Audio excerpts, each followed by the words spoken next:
Hackers stealing data from Facebook page with just a phone number, Periscope surpasses 10 million users, and we talk a little alphabet soup. All that and more coming up on Social Marketing Cluster Facts. Welcome to Social Marketing Cluster Facts. I'm Leah Scudamore from AimClear at our studio in Duluth, Minnesota. Every week we're going to give you the social scene in 5 minutes or less to keep you up to date on what's happening, so let's dive in. Did anyone else notice that mushroom cloud rising over Mountain View, California? If you didn't already know, Google just restructured under a new parent company called Alphabet. Google founders Larry Page and Sergey Brin announced the new venture Monday on their investor blog. Quoting from the Post, Alphabet is mostly a collection of companies, the largest of which, of course, is Google. This newer Google is a bit slimmed down with the companies that are pretty far afield from our main internet products and Alphabet contained instead, end quote. What does this mean for the stock? Alphabet Inc. will replace Google Inc. as a publicly traded entity. All shares of Google will automatically convert into the same number of shares with all of the same rights. Google will become a wholly owned subsidiary of Alphabet. Mr. Page will step in as Alphabet CEO with partner Brin as president.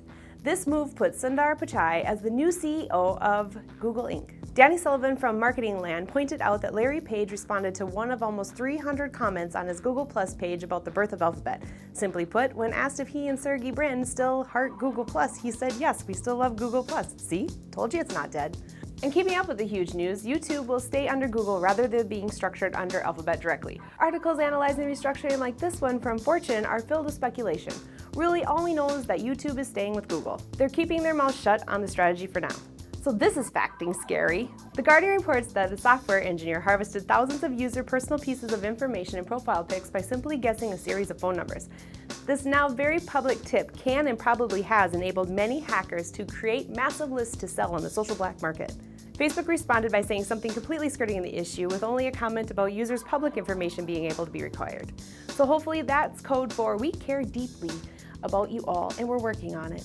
More news this week about Mentions, Facebook's live streaming service. They're planning to open up Mentions for journalists and other verified accounts according to TechCrunch. Soon brands will be able to live stream content. Also, the videos from Mentions is automatically saved for future playback, so when the inevitable news blooper happens, you can watch it over and over and over and over and over and over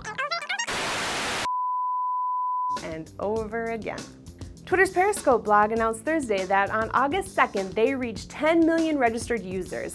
In just 129 days and an average of over 77,000 users signing up daily, the live streaming app says it now has nearly 2 million daily active users watching a staggering 40 years of video per day on their smartphones. Twitter updated their blog post from June 11th with additional notes about their direct messages at the end of last month. The Twitterverse inhabitants are just now seeing the amendment to the 140-character limit as it is dwarfed by the new 10,000 characters. What a novel idea!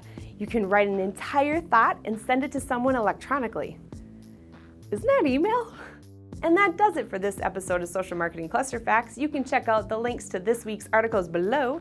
Check out our AimClear blog for more of what we do. I'm Leah Scudamore. We look forward to seeing you soon.